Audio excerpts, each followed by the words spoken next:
Gazette du Togo, une vision sur l'actualité togolaise et sur le monde. Alors, messieurs et dames, des Togolais regroupés dans un creuset appelé Forces vives du Togo veulent sortir notre pays, le Togo, de la crise interminable qu'il traverse depuis le 5 octobre 1990. Pour ce faire, le nouveau regroupement a été lancé, porté à la connaissance de l'opinion nationale et internationale, mardi dans l'après-midi à Lomé, avec une panoplie de recommandations à l'endroit des protagonistes de la crise et contenues dans un document appelé « Espérance pour le Togo ». Alors, concrètement, pourquoi les forces vives du Togo? Concrètement, que réclament-elles et en quoi vont consister les actions de ce nouveau mouvement? Les revendications des forces vives toucheront-elles aussi la feuille de route de la CEDEAO qui sera au cœur de la première réunion du comité de suivi le 10 septembre prochain? Alors, pour des éclairages assez pointus sur toutes ces préoccupations, messieurs et dames, je vous le disais dès l'entame que nous allons recevoir ce matin le révérend Père Pierre Chanel Afognon. Il est le porte-parole, on dirait, des forces vives du Togo. Alors, révérend Père Pierre Chanel Afognon, bonjour. Bonjour monsieur et bonjour aux auditeurs, auditrices de votre radio. Voilà. Tout de go, qui est le révérend Pierre Chanel Afognon? Je suis togolais, oui. Donc un citoyen, prêtre de Jésus-Christ, donc prêtre diocésain pour le compte du diocèse d'Aného, l'église catholique ainsi organisée. Mais je suis à Lomé pour 2 missions auprès de la conférence des évêques du Togo. Cette conférence m'a confié comme mission la direction nationale de l'enseignement catholique et l'aumônerie nationale des 4 catholiques du Togo. En dehors de ça, on me connaît déjà par mon nom et mon prénom. On vous connaît déjà par votre nom et votre prénom. Mais, révérend Père, le plus souvent, on vous écoute sur les médias avec des prises de position pas très caressantes dans le sens du poil, du côté du pouvoir, sur des questions assez pointues, notamment politiques. Qu'est-ce qu'un homme de Dieu, un religieux, cherche à voir dans la chose politique? Non, en réalité, si vous dites je suis souvent sur les médias... Oui, pas sur les médias, mais vous faites des déclarations. D'accord. Et je vous remercie pour l'attention. Oui. Mais en réalité, la mission de l'homme de Dieu, c'est d'éclairer les consciences. Bien. Et cette mission n'a rien à voir avec la politique. La mission de l'homme de Dieu, c'est d'être prophète, c'est-à-dire d'annoncer tout ce qui est bien, tout ce qui est juste, tout ce qui est vrai, d'abord pour la gloire de Dieu qu'il sert, mais aussi pour le salut des hommes et des femmes dont il est investi serviteur. Voilà pourquoi, par exemple, chez nous les catholiques, les questions, disons, sociales, sont rassemblées dans un document qu'on appelle la doctrine sociale de l'Église. Ah oui. Et si nous allons dans ce document, j'ai jamais dit une chose sur la place publique qu'on ne puisse pas retrouver détaillée dans ce document. Et quand on visite les lettres pastorales de nos pères évêques, j'ai jamais dit dans l'espace public quelque chose qu'on ne retrouve pas dans ces lettres. Et donc, je n'ai aucune ambition politique. Il faut que ça soit clair. Je suis prêtre, ma mission n'est pas la politique. Mais il y a un engagement citoyen et en même temps, disons, une mission que l'homme religieux, en sa qualité de citoyen, doit pouvoir accomplir. Et je suis personnellement dans cette ligne. Et nous ne tant que citoyen togolais. En tant que citoyen togolais, mais comme on ne peut pas saucissonner le père Afognon, quand je me présente comme citoyen togolais, je suis en même temps prêtre. Et par identité sacerdotale, je suis apolitique. Oui. Mais je ne suis pas en dehors d'une société et je ne vis pas au ciel. Ah Je oui. vis sur la terre et du coup, je dois participer, comme nous le demande notre hymne national, à la construction de ma cité. L'hymne national nous dit Togolais, viens, bâtissons la cité. L'hymne national n'a pas dit Togolais laïque, viens. L'hymne national n'a pas dit Togolais politicien, viens. L'hymne national a dit Togolais, viens. Nous sommes tous appelés par la nation. Nous sommes tous appelés par la nation. Est-ce que ce faisant, vous êtes en train de répandre le sel que vous constituez pour la terre selon la Bible, ou bien vous êtes en train de laisser transparaître votre lumière pour luire dans les ténèbres? En réalité, nous n'allons pas être trop prétentieux. Disons simplement que nous apportons notre pierre, si modeste soit-elle, Oui. à la construction de cette nation qui est le plus grand bien pour nous tous, fils et filles du Togo, quel que soit notre bord politique, que nous soyons au pouvoir ou dans l'opposition ou de la société civile, et c'est notre bien commun. Et notre hymne appelle celui qui nous a donné ce bien commun, grand Dieu. L'hymne dit, grand Dieu, toi seul nous as exaltés du Togo. Et ce grand Dieu, je suis l'un de ses serviteurs. Bien. Il y a d'autres frères et sœurs qui sont aussi ses serviteurs et qui veulent apporter cette petite pierre à la construction d'une cité juste, d'une cité fraternelle, d'une cité libre, d'une cité où il fait bon vivre. Voilà. Et nous aussi, nous voudrions participer au processus qui va permettre de réaliser cette vision de notre hymne national qui nous dit de faire de notre pays, le Togo, l'or de l'humanité. Alors, révérend Père, vos déclarations certainement doivent convaincre les uns les autres qui peut-être étaient en train de prendre cette piste, je ne dirais pas erronée, c'est relatif, que l'Église catholique s'immisce dans les affaires par moment, dans les affaires politiques, que ce ne devrait pas être son domaine de prédilection. Oui, ce que vous dites est vrai, mais si chaque Togolais prenait la peine de lire l'avant-dernière lettre pastorale des évêques, Bien. c'est que la politique a été bien définie. Vous savez, le sage africain burkinabé, Kizerbo, disait ceci. C'est un grand universitaire, historien en plus. Il disait, celui qui ne veut pas faire la politique, c'est la politique qui va le faire. Et si demain je suis en circulation comme prêtre, imaginons que je reviens de Kara pour une mission, comme ça m'arrive souvent. Oui. Je fais un accident de circulation.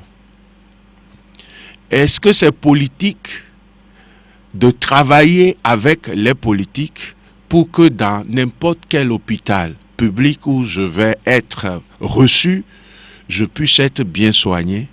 Je ne pense pas que c'est politique. Non. C'est une question de bien-être. Oui. Et il faudrait que nous puissions travailler tous. Ceux qui sont les politiques, ils ont leur mission.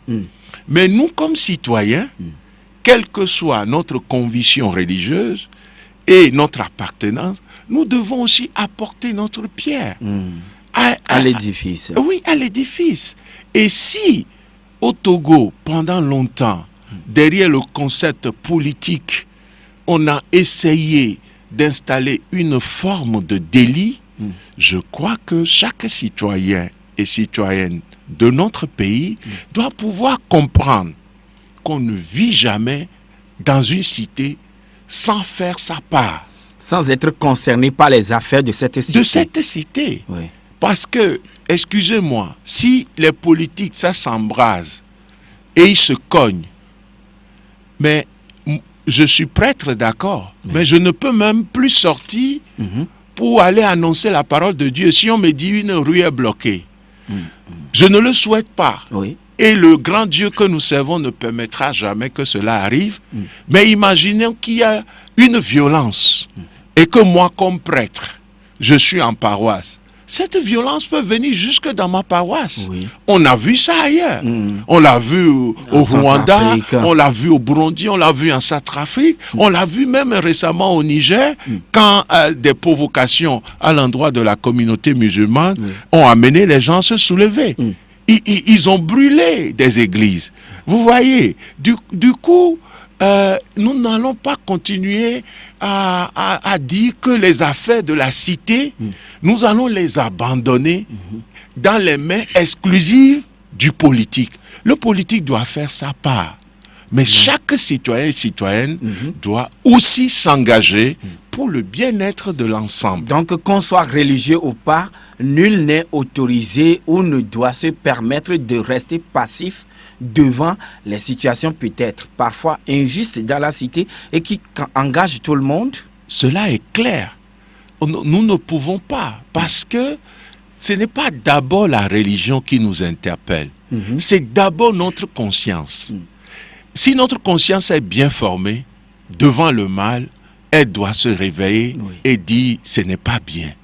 Maintenant, la façon de dire diffère. Il y a les tempéraments, il y a les intérêts, il y a les enjeux. Mais l'homme religieux doit pouvoir dire ça en respectant son alter ego, qui est l'autre frère et sœur en humanité et en citoyenneté. Du coup, nous ne pouvons pas nous taire. Et ça doit donner la joie aux hommes politiques, qu'ils soient au pouvoir. Normalement. Oui, je pense que ça leur donne la joie. Qu'ils soient au pouvoir, ou qu'ils soient de l'opposition, ou qu'ils soient encore des partis qui sont plutôt centristes, ça doit leur donner la joie. Parce que l'homme religieux doit assumer une mission prophétique qui consiste à dire la vérité, à s'engager aux côtés des plus petits, les sans-voix, et à porter ce qu'ils vivent à l'endroit des décideurs. C'est ce que les prophètes ont eu aussi à faire dans l'histoire d'Israël. Ils allaient vers les rois. Et quand on pense par exemple à Nathan, qui s'est rendu chez David. David qui a tué Uri parce qu'il l'a envoyé à un endroit dangereux durant la guerre, parce qu'il avait déjà commis l'adultère avec sa femme et voudrait récupérer la femme. Il a commis ce crime. C'est une abomination. Le Seigneur a envoyé Nathan. Et Nathan lui a raconté une histoire et concernant quelqu'un qui a beaucoup de brebis et qui va prendre l'unique brebis d'un pauvre et consomme ça. Mais David s'est fâché, il dit celui-là, il mérite des sanctions. Nathan lui dit, doucement, c'est toi David, comme roi. Et quand il lui a parlé, David a pleuré. Et David s'est converti. Et on nous dit que le psaume 50, qui est un psaume de 51, pénitence, et 50-51, ça dépend de la classification, est justement la prière de David après sa conversion. Voilà ce que je voudrais dire. Voilà. Alors, révérend Père Afognon, pourquoi avoir pris sur vous de réorganiser la société civile au Togo dans un seul creuset que vous avez baptisé, c'était le mardi dernier, Force vive du Togo? Oui. En réalité, l'expression force vive, là aussi, on va être très humble. Nous sommes les forces vives du Togo. Mais le mieux serait de dire, nous sommes le mouvement qui vient de naître et qui porte le nom Espérance pour le Togo. Et notre ambition, c'est d'amener le maximum de citoyens et citoyennes togolais, quel que soit leur disons leur rang social, le niveau ethnique, la région, la conviction religieuse, à adhérer à ce que nous avons rendu public et qui s'appelle Manifeste, afin qu'ensemble, nous puissions, nous aussi, apporter comme société civile, c'est-à-dire comme des citoyens et citoyennes, ce que le peuple porte, de façon que la vie de la nation, notre peuple dans sa diversité, ne devienne pas otage en quelque sorte, si le mot est trop fort, on peut parler aussi de victimes, dans tous les cas, que le peuple ne soit pas comme... pris entre l'enclume et le marteau. Ou, pas jusque-là, mais un peuple isolé et plus ou moins abandonné à lui-même, et un peuple, entre guillemets, qui dénie et laisse le champ politique qui a toujours des répercussions au niveau social, culturel, économique et que sais-je encore, voilà, ce champ est laissé simplement aux partis politiques ou aux politiques qui ont autre ambition, légitime. Qui ne correspondent pas parfois aux préoccupations des citoyens, du citoyen lambda.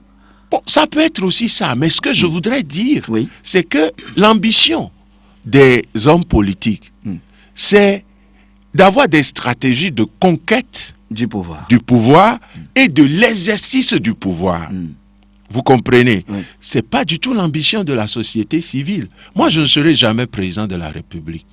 Clair. C'est clair. Je ne serai jamais député. Je ne serai jamais préfet.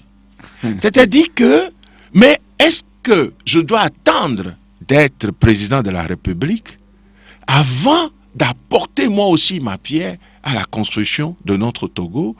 Nous disons non. Et donc, notre manifeste voudrait que la femme revendeuse de arachides grillés qui est dans un coin puisse comprendre que une portion du pouvoir qu'elle a cédé aux politiques reste en les élisant, reste en elle, et que en fédérant l'ensemble de ces petites portions, nous allons être suffisamment forts pour faire comprendre aux politiques, que ce soit le politique entendu comme au pouvoir ou entendu comme de l'opposition, le politique en général, pour leur apporter ce qui est notre aspiration profonde et ce qui constitue aujourd'hui nos besoins et nos urgences.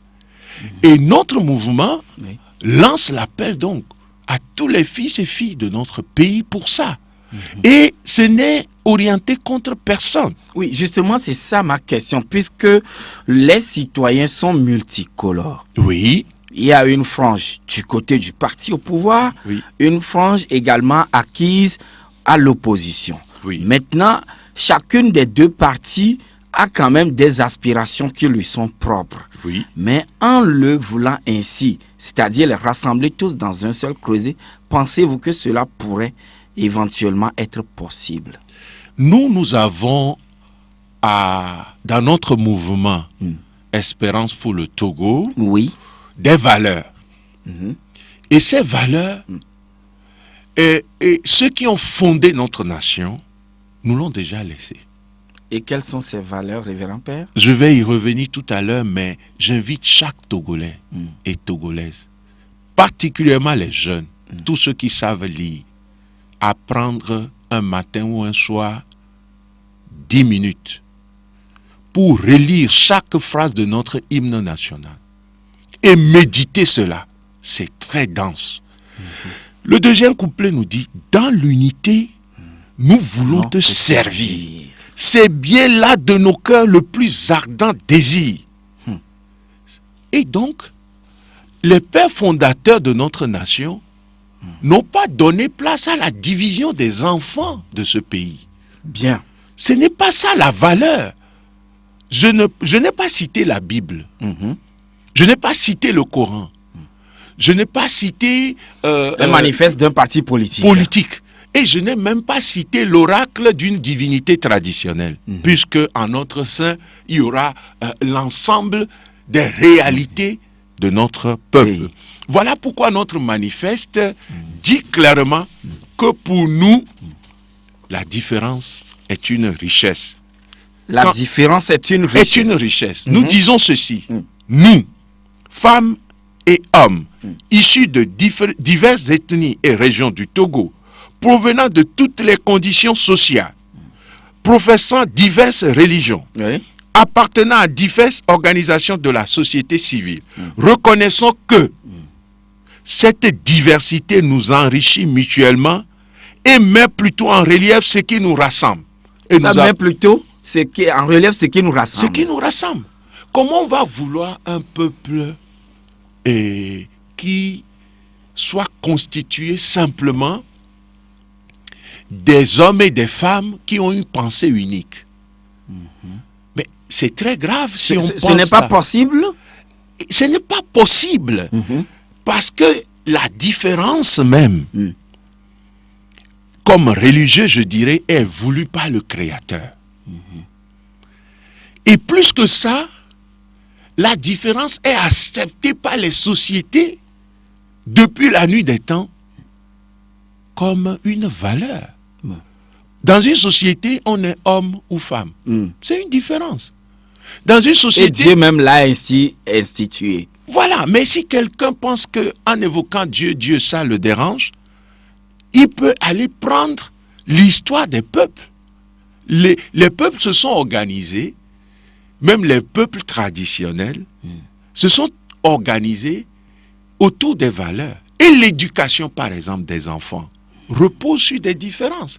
On n'éduque pas une fille pour être femme de la même façon qu'on éduque un garçon pour être un homme, si on se réfère à nos sociétés. C'est déjà une différence. Quand nous regardons nos visages, excepté quelques vrais jumeaux, dans la même famille, ou comme on le dit au Togo, nous sommes même père, même mère, on n'a pas nécessairement le même visage. Ni les mêmes traits. Ni les mêmes traits, même s'il y a quelques ressemblances. On est éduqué par les mêmes parents, mais on n'a pas les mêmes caractères. Ça, c'est déjà au niveau familial. On a tous été à l'école. On a eu peut-être les mêmes enseignants, mais on n'a pas produit les mêmes résultats. Il y a des gens qui vont exceller, il y a d'autres qui vont être moyens, il y a d'autres qui ne pourront même pas. Alors que c'est le même enseignant qui les a encadrés. Même enseignant, même conditions sociales, et même réalité. Donc la différence est une valeur dans l'être humain. Et quand on cherche à l'effacer, alors on crée des drames. Vous savez, c'est le désir d'effacer, par exemple, la différence qui a amené la Shoah. Oui, en Israël. Non, pas au niveau des Juifs. Au niveau des Juifs. Mais Hitler voudrait avoir une race pure. Et il a commencé. On connaît ce qu'on appelle l'eugénisme avec Dr. Alessi Carrel et d'autres. On ne peut pas effacer la différence. Donc la différence pour nous, c'est une richesse. On peut continuer. C'est une richesse. Nos alors, langues. Alors, si tel est le cas, Révérend Père, est-ce à dire que le mouvement que vous avez lancé le mardi dernier, Espérance pour le Togo, concerne ou prend en compte et les militants du parti UNIR, tout comme ceux de l'opposition? Et je dois plutôt dire que ce mouvement prend en considération tous les fils et filles de notre nation, à l'intérieur comme à l'extérieur. Prend en compte tout homme et toute femme de bonne volonté qui recherche les biens de cette nation, la nation togolaise, à travers l'adhésion aux principes, valeurs, ambitions et missions de notre manifeste. Mais ce mouvement est apolitique. Est apolitique, même tout est mu par le premier vers du deuxième couplet de l'hymne national. Voilà. Cela dit, on ne va pas nous faire croire que tout le Togo, nous n'avons que des adhérents des partis politiques. Il y a certains corps même qui ne peuvent pas adhérer à un parti politique. Moi, par exemple, je ne peux pas être membre d'un parti politique. Je pense qu'il y a d'autres personnes assermentées de la République. Je n'ai pas fait le droit. Je pense aussi ils doivent s'abstenir aussi, ainsi de suite. Mais il y a d'autres personnes qui ne sont pas nécessairement du politique. Et du coup, il n'y a pas de nation sur notre terre où tous sont dans la politique politicienne. Voilà. Le grand groupe, c'est toujours le peuple. Le grand groupe, c'est toujours le peuple. Et c'est lui qui décide de ce que les uns et les autres doivent faire pour leur intérêt. Oui, il exprime. Le peuple exprime. Et le peuple étant souverain, surtout que le peuple est la source. ce n'est pas le pouvoir politique qui est au-dessus du peuple, puisqu'ils sont mandatés. Oui. J'aime bien l'expression ministre du gouvernement. Le mot ministre veut dire serviteur. Bien Nous sûr. aussi, on nous appelle ministre du culte. Oui, oui, ministre de Dieu. Voilà, nous sommes des serviteurs. Et même dans le monde laïque, on a gardé ce mot ministre. Quand on est nommé ministre, ça veut dire qu'on doit servir la République. Oui. Mais on doit gouverner. Ça voudrait dire quoi? Ça voudrait dire qu'on doit tout faire pour que tout ce qui constitue la source du pouvoir puisse être heureux. Voilà pourquoi on ne peut pas arracher au peuple la possibilité d'exprimer ce qu'il veut. Mais ceci dit, on ne peut pas laisser la place au désordre. Voilà, tout doit se faire dans les règles de l'art, surtout conformément aux tests en vigueur dans le pays. Alors, révérend Père Afognon, quels sont alors les objectifs de votre grand mouvement? Alors, Quel objectif poursuivez-vous? notre objectif, c'est d'abord, ça part d'un contexte. Ce sont les recommandations dans le document désormais appelé la feuille de route de la CEDEAO du 31 juillet 2018 que la conférence des chefs d'État ont laissé à notre pays. Oui. Nous reconnaissons que les acteurs apprécient ce document et son contenu diversement. Oui. Je pense qu'ils ont parfaitement raison. Puisque vous prenez aussi la diversité. Voilà. Mais nous, à Espérance pour Togo, nous nous sommes dit que dans ce document, il y a des éléments positifs. Et que ce que nous devons faire, c'est de sauvegarder ces éléments positifs et de demander aux politiques, que ce soit du côté de l'opposition, que ce soit du côté de ceux qui sont au pouvoir, de tout faire pour que ces éléments positifs qui doivent donner à notre peuple la possibilité d'un relèvement deviennent réalité. Nous voudrions veiller pour que les éléments positifs de ce document ne soient pas garés dans les tiroirs ou bien qu'on ne laisse pas ce document de côté pour se livrer à des combats qui vont reprendre le cycle connu au Togo. Oui. Quel est ce cycle? On part aux élections, il y a contestation, mouvement de rue, avec des morts, blocage de l'économie et tout ce que nous savons. Et après, on se met autour d'une table de négociation. Dialogue. On sort un document. On semble ne pas respecter. La crise revient et on est dans ce cycle infernal. Nous disons à Espérance pour le Togo que nos décideurs politiques et tous les politiciens de notre pays, quel que soit leur bord, ils sont obligés, en conscience, ils sont obligés moralement, et ils sont obligés civiquement, et enfin ils sont obligés juridiquement. Moralement, civiquement et juridiquement. Oui, ils sont obligés. Pour permettre à notre pays de se relever et de tendre vers un objectif de notre nation. Ce n'est pas nous qui le disons, ça, c'est dans notre hymne. Oui. Je vais citer ça. C'est le 3e couplet dans notre hymne où il est dit que nous voudrions faire... Non, pardon, le 2e couplet. Et nous te jurons toujours fidélité. Et aimer servir, se dépasser, faire encore de toi sans nous lasser, Togo chéri, lors de l'humanité. Qui est l'homme politique du Togo? En commençant par son excellence, Monsieur le Président de la République, au niveau de l'exécutif, passant par son excellence Monsieur le Premier ministre, les ministres, passant par le pouvoir parlementaire, c'est-à-dire le législatif, depuis le président jusqu'à tous les députés, passant par le judiciaire. Dans notre manifeste, nous avons demandé que les décideurs soient vigilants pour ne pas instrumentaliser la justice, parce que la justice constitue un substrat pour la paix sociale. Et donc, lequel de cette catégorie de pouvoir que je viens de citer, et lequel que ce soit de la C14 ou des partis centristes, ou des partis qui vont naître, je n'en sais rien, lequel voudrait ne pas répondre à cet appel? Je pense que s'il y a un seul parmi eux qui ne veut pas incarner cet appel de l'hymne national, il doit renoncer à sa nationalité. Et en renonçant à sa nationalité togolaise, il doit laisser les autres Togolais aller vers le devoir de bâtir notre cité. Mais c'est très fort, c'est que l'appel qui nous est lancé. Dans l'hymne. Oui, mais aujourd'hui, le mouvement Espérance pour le Togo, autrement dit, les principes qui vous guident tournent tout autour de la feuille de route, on dirait. Oui, parce que pour nous, la feuille de route est un kairos. C'est-à-dire Kairos, ce qui veut dire un temps favorable.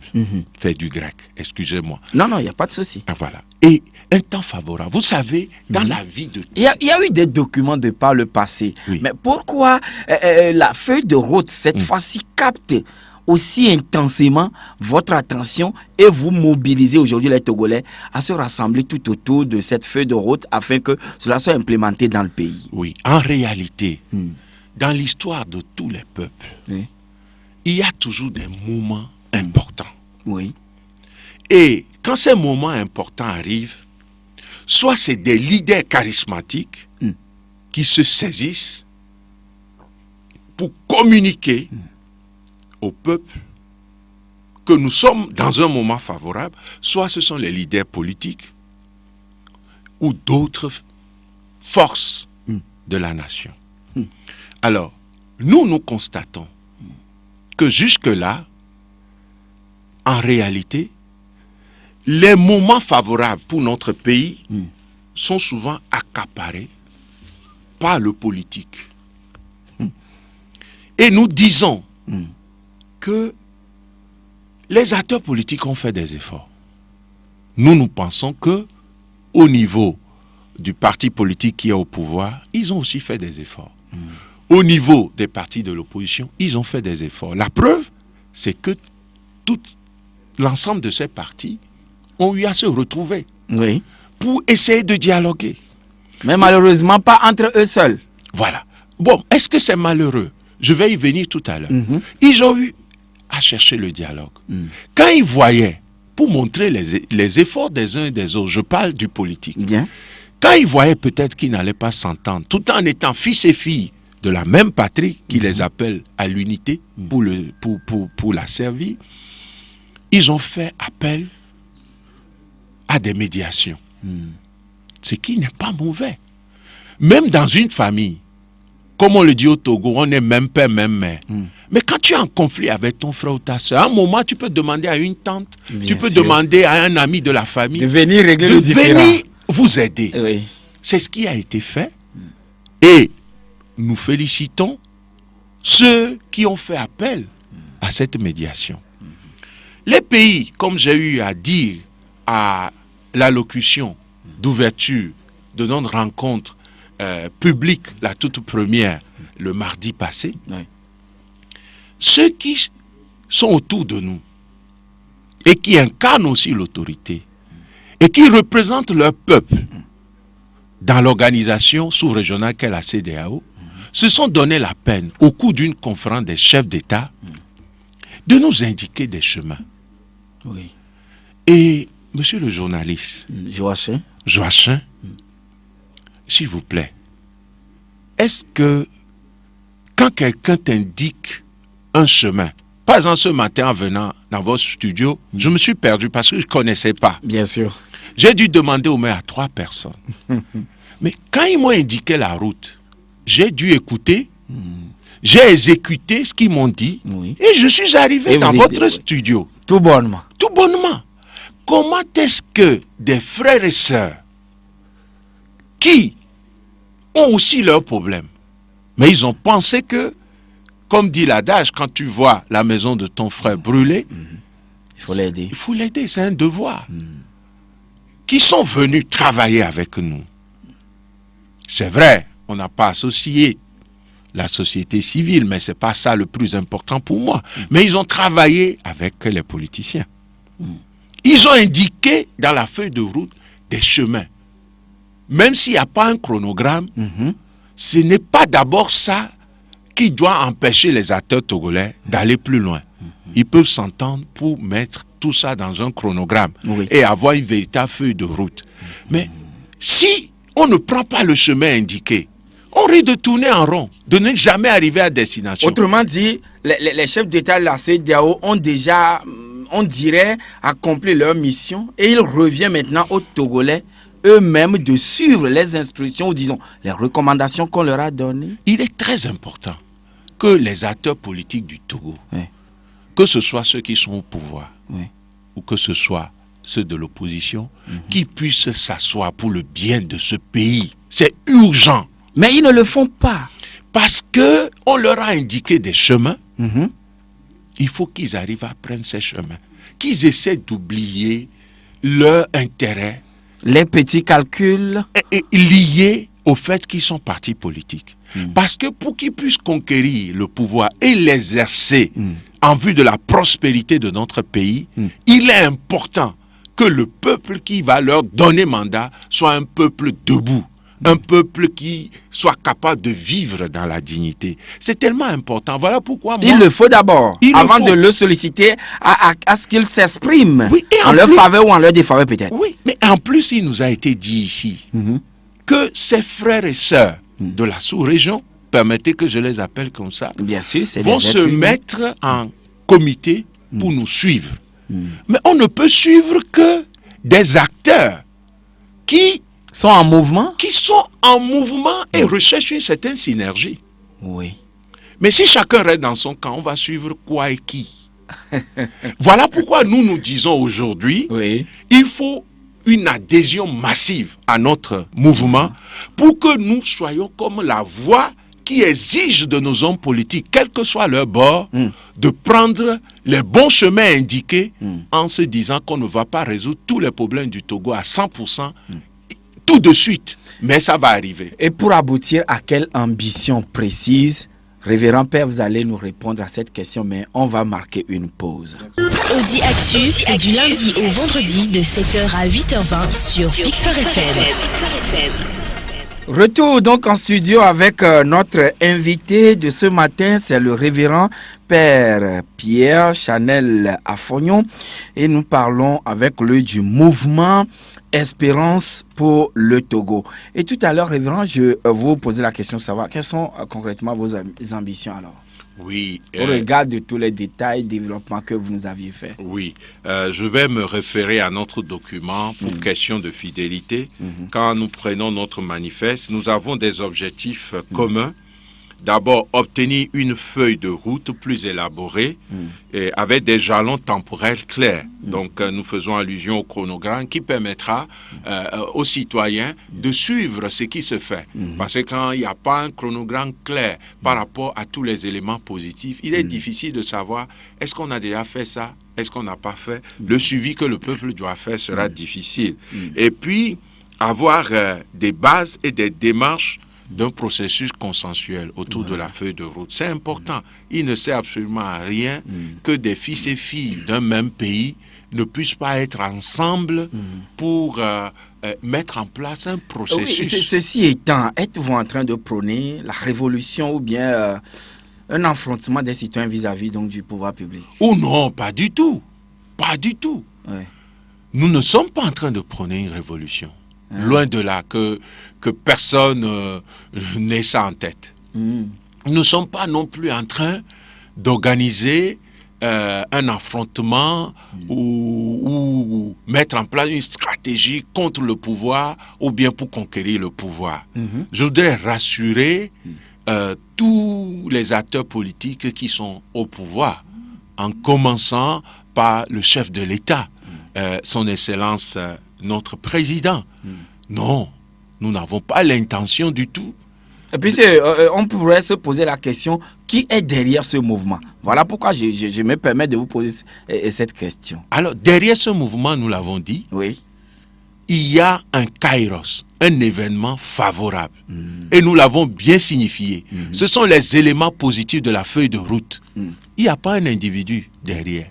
Et il y a eu des groupes de réflexion qui vont s'élargir jusqu'à embrasser le maximum des citoyens pour que nous puissions parler de façon vraie. Donc nous ne prenons pas non plus ni révolution ni opposition contre un pouvoir et encore moins nous ne prenons pas de désaveu vis-à-vis de tel ou tel autre parti politique, la C14 ou rien de tout ça. Nous sommes un mouvement citoyen et nous voulons rappeler aux Togolais et Togolaises que s'ils adhèrent à ce mouvement et nous donnent quitus, nous serons nombreux à exiger du politique à tenir compte des éléments positifs de la feuille de route. Donc c'est un engagement citoyen. C'est un engagement fondamentalement, exclusivement, totalement, absolument citoyen. Voilà. Alors, révérend Père, je vais vous citer un tout petit peu. Dans une lettre ouverte, juste après la feuille de route, le 31 juillet dernier, ceci en référence à la conférence des évêques du Togo, il a été dit ceci. Je vous prie d'écouter également vos pères évêques de la conférence des évêques du Togo dans leurs différents messages et lettres, dont celle du 26 avril 2017 intitulée « Il y a de l'espérance pour ton avenir ». Et vous avez référencé cela à Jérémie 31, verset 17. En effet, les évêques écrivent que l'alternance est au cœur de toutes les luttes qui opposent les fils et filles de notre pays. Elle est la première pomme de discorde qui alimente nos conflits. À ce propos, nous avons tenu à rappeler que le principe de l'alternance politique, avant d'être une valeur démocratique, est surtout une exigence de droit naturel. Précisément parce que les gouvernants sont à notre service, il est légitime de les remplacer quand nous estimons qu'ils ne remplissent plus leur mission ou qu'ils ont atteint une limite qui ne leur permet ou ne leur permettrait plus de bien remplir cette mission. Point. Il ne s'agit donc pas d'une faveur que l'on pourrait accorder ou non au peuple. Il est plutôt question d'une exigence capitale que tout citoyen ou parti politique devrait respecter. Fin de citation. C'est vous, je viens de citer. Alors, tout ce que vous aviez dit dans cette lettre ouverte et aujourd'hui, votre mouvement, est-ce qu'il y a un rapport? Ben, je dois d'abord dire que ce que vous venez de citer n'est pas de moi. C'est quand même dans la lettre pastorale. C'est dans la lettre que j'ai adressée aux acteurs et décideurs politiques au lendemain de cette feuille de route, parce que quand j'ai écouté les uns et les autres sur les médias, j'ai eu peur. Je me suis dit que nous voulions tout de suite et absolument. Or, l'humanité n'a jamais eu à conquérir tout de suite. Et c'est toujours progressivement. Alors, je me suis dit, si même il y a seulement 50% d'éléments positifs dans la feuille de route, même si c'est seulement 30%, il faut que nous puissions sauvegarder ça. Afin d'aller à 80 et atteindre 100. Et donc, j'ai sorti cette lettre et je rappelais ce que les évêques ont eu à écrire dans leur lettre pastorale du 26 avril 2017. Donc, c'est pas de moi. Oui. C'est pas que j'ai peur d'assumer ça, hein, non.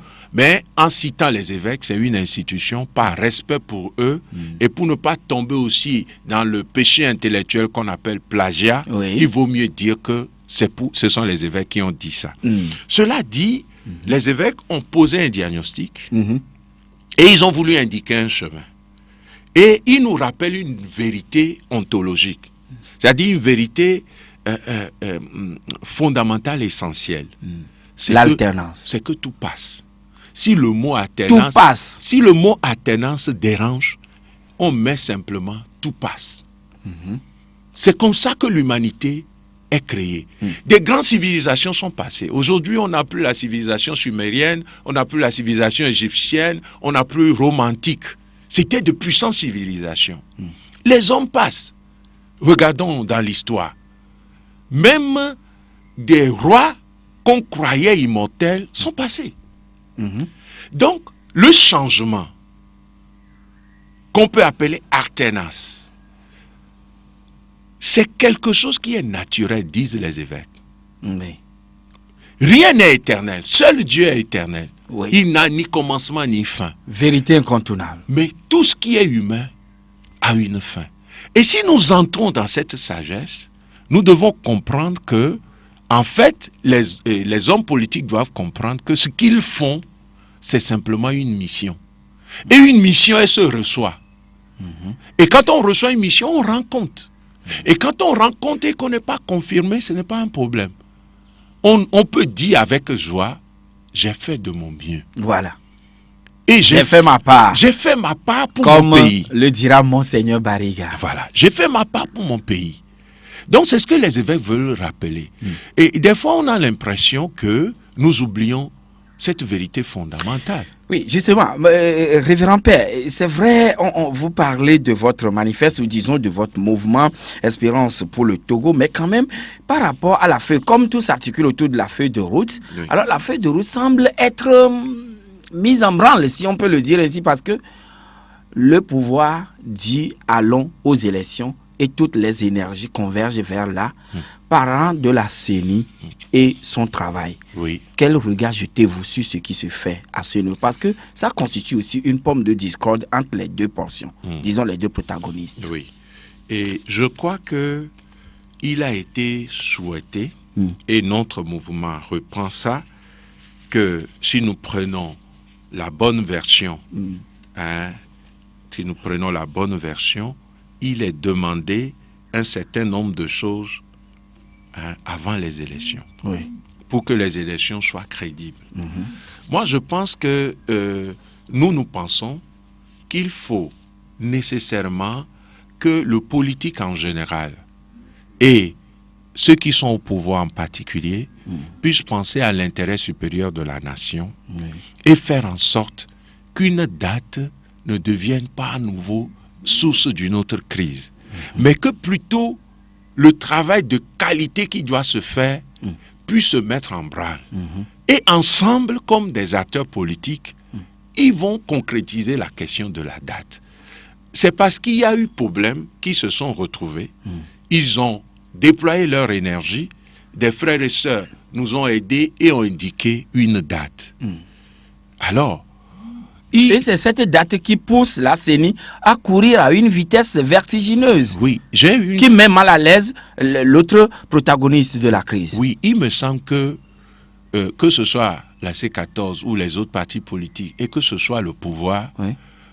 Je crois fondamentalement que eux tous sont en train de chercher quand même le bien du pays. Parce que je ne peux pas imaginer un fils ou une fille de ce pays qui s'engage pour détruire ce pays. Parce que si le pays est détruit, lui-même ne peut plus exercer le pouvoir. Justement. Voilà. Donc pour ça, je pense que chacun essaie quelque chose. Mais là où il y a problème, c'est ceci. Vous savez, une fois, j'étais en retard pour une émission.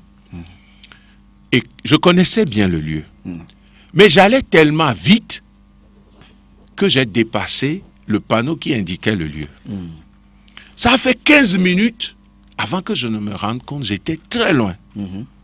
Mais comme je devais aller à l'émission, j'étais revenu, c'était trop tard. Est-ce que les acteurs politiques aujourd'hui, comme l'erreur que moi j'ai eu à faire dans la rue, ils vont courir et violer les feux rouges, passer sur les autres passants du peuple à cause d'une date, ou bien ils vont trouver un rythme acceptable pour Consensuel.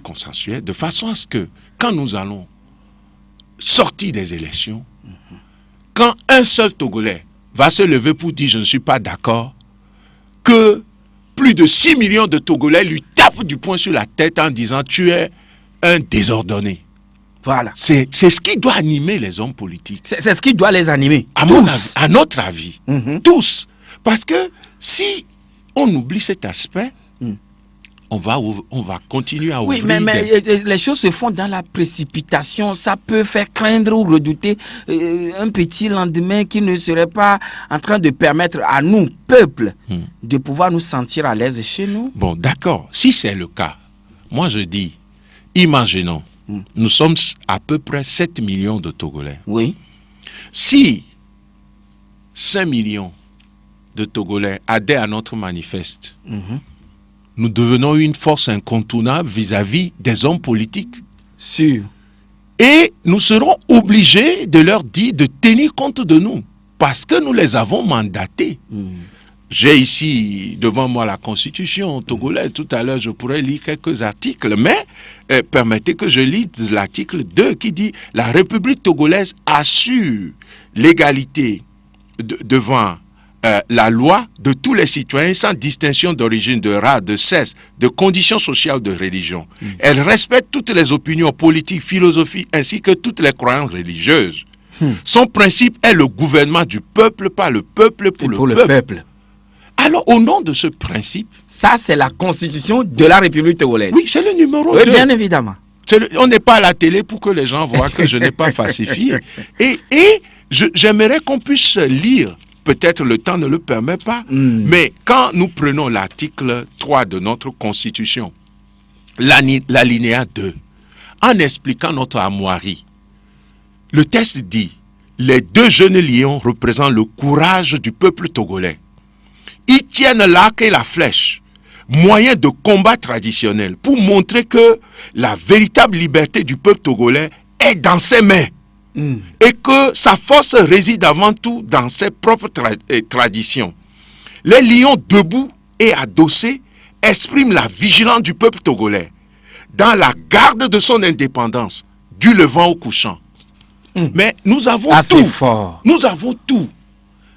Togolais et Togolaises, nous avons tout. Notre hymne, notre constitution, quelles que soient les critiques. Mobilisons-nous pour Dieu politique, quel que soit leur bord. Avec tout le respect que nous vous devons, avec l'honneur que nous vous donnons par rapport à vos rangs et à vos grades, nous aimerions que notre pays puisse vivre les valeurs fondamentales contenu dans notre hymne. En permettant aux auditeurs d'intervenir sur le 22 21 80 99, Révérend Père, oui, Révérend Père, nous avons constaté que un de vos supérieurs, en l'occurrence Monseigneur Nicodème Bariga, a travaillé dans ce pays et a accouché un document que nous appelons les recommandations de la CVJR. Aujourd'hui, cela n'est pas traduit dans le concret, on dirait. Il y avait avant ce document l'APG. Mais aujourd'hui, vous focalisez beaucoup plus sur la feuille de route. Vous pensez que si les 2 premiers documents ont été ainsi traités, la feuille de route aura un sort qui serait profitable à l'ensemble des citoyens togolais? Nous croyons d'abord que l'homme aime le bien, fondamentalement. Oui. Et nous croyons que le Togolais qui n'a pas pu respecter la PJ, qui n'a pas pu respecter les recommandations de la CVJR, peut faire ce qu'on appelle un sursaut patriotique. Quand la nation est en danger, on sacrifie tout. Si aujourd'hui je suis ici, vous êtes étonné qu'un prêtre soit ici. C'est parce que la nation est en danger. Et je crois que tout homme politique, Son Excellence, pour qui j'ai révérence, respect et honneur comme citoyen, parce que si je vais partout, on me dit qui est le président du Togo, je dirais Son Excellence, Monsieur le Président de la République, Faure et Swaziland, Gnassingbé. Il n'y en a pas 2 aujourd'hui. Oui. Lui aussi peut avoir un sursaut patriotique. Le gouvernement peut l'avoir. C'est une interpellation. Je ne l'appelle pas interpellation. Je l'appelle plutôt rappel des fondamentaux de la nation. Qui suis-je pour interpeller qui? Nous allons dans cette lancée prendre M. Bancolé. M. Bancolé, bonjour. Oui, bonjour, M. Afono. Bonjour. C'est le révérend Père, s'il vous plaît. Oui. Monsieur Vlachin. Oui. On dit souvent que quand on n'est pas chaud, il faut être froid. Alors, je voudrais qualifier notre invité de chaud. Et ma question que je voudrais lui poser, c'est quel conseil donnera-t-il à l'opposition, c'est-à-dire au C14, vu le comportement du pouvoir en ce qui concerne l'organisation précipitée des élections? Je vous remercie. Bien noté, cher ami Bancolé. Et nous allons prendre le deuxième intervenant. Allô? Allô, bonjour. Oui, bonjour. Monsieur Bozambo. Oui. J'aimerais poser pasteur, des fois les gens viennent pour confesser chez vous. Si les gens viennent, ils disaient que j'ai tué, on m'a donné d'ordre de tuer. Quel conseil vous donnez à celui qui vient dire que j'ai tué et j'ai tué? D'accord. C'est qu'il fait les confessions chez vous. Quel conseil vous donnez? Allez tuer encore, ou bien se pardonner, ou bien comment? D'accord. Donc tous les problèmes doivent se régler aux côtés de l'armée et le Togo sera sauvé. Merci. Merci, cher ami, Monsieur Bozambo, et c'est bien noté pour vous. Nous allons prendre Monsieur Lawson. Oui, bonjour. Monsieur Lawson. Bonjour. Nous ne vous écoutons pas. Moi, D'accord, c'est bon. Très bien. C'est bon maintenant. Oui, merci. Bon, oui, Allô, nous n'avons pas le retour.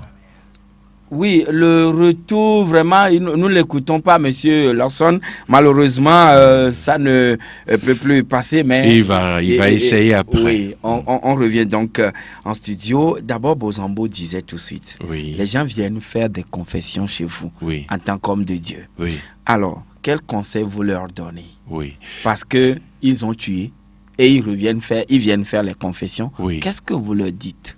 D'abord, je dois dire à mon frère Oui. qui vient de parler que le prêtre est tenu par ce qu'on appelle le secret confessionnel. Merci. Et quand un prêtre dit ça, il a détruit son sacerdoce. Merci beaucoup. Donc, je préfère lui dire que je pense qu'aucun prêtre ne peut au confessionnal donner autre conseil que ce qui est dans la Bible et ce qui est dans ce qu'on appelle le magistère de l'Église, c'est-à-dire l'enseignement de l'Église. Maintenant, il revient à chaque pénitent, une fois qu'il reçoit la miséricorde de Dieu, de se convertir, de vivre ce qu'on appelle la métanoïa, ce retournement de son cœur où il jette Une repentance? une repentance. C'est ça la conversion. Il jette ce passé et comptant sur la grâce de Dieu, il épouse le bien. Ça, c'est au niveau personnel. Le prêtre qui a écouté la confession ne peut pas faire ça à la place de la personne. Mais je ne vois aucun prêtre qui puisse dire à quelqu'un, ah, tu as tué, c'est très bien. Hein. Quand tu vas retourner là, comme tu as tué une personne, il faut tuer maintenant 10. Non. Il y en aura Ce jamais. n'est pas possible. C'est pas possible. Alors, M. Bankole, lui, il dit, quand on n'est pas chaud, il faut être froid. Mais lui, il a constaté que ce matin, vous êtes chaud. Alors, quel conseil donnez-vous à l'opposition au regard du comportement du pouvoir en place? Je le cite, en voulant organiser coûte que coûte les élections. Et je pense que le mandat que j'ai reçu n'est pas de m'ériger en donneur de leçons. Voilà. Mais je voudrais aussi dire, ou même présenter les excuses, si les auditeurs auditrices trouvent que je suis chaud, c'est aussi peut-être le ton de ma voix, ma façon d'être, ainsi de suite. Donc, je leur présente les excuses. Voilà. Mais une fois que j'ai dit ça, je dois rappeler à celui qui a posé la question que au sujet de la C14, comme des acteurs politiques, ce que nous leur demandons dans ce mouvement et ce que nous demandons aussi aux partis au pouvoir, c'est qu'en tant que des hommes politiques, nous n'allons pas nous substituer à eux, qu'ils fassent tout pour l'intérêt supérieur de la nation, en mettant en application les points positifs de la feuille de route. Au cas contraire, l'appel est à nouveau lancé à tout Togolais et Togolaises d'adhérer à notre mouvement pour que massivement, sans être orienté contre qui que ce soit, nous puissions rappeler ce qui est bien pour notre pays, pour son présent et pour son futur. Et comment se fait l'adhésion? Individuellement ou bien collectivement? L'adhésion est individuelle, mais les structures de la société civile, les chefs traditionnels, les églises peuvent adhérer, mais pas les partis politiques et les organisations politiques.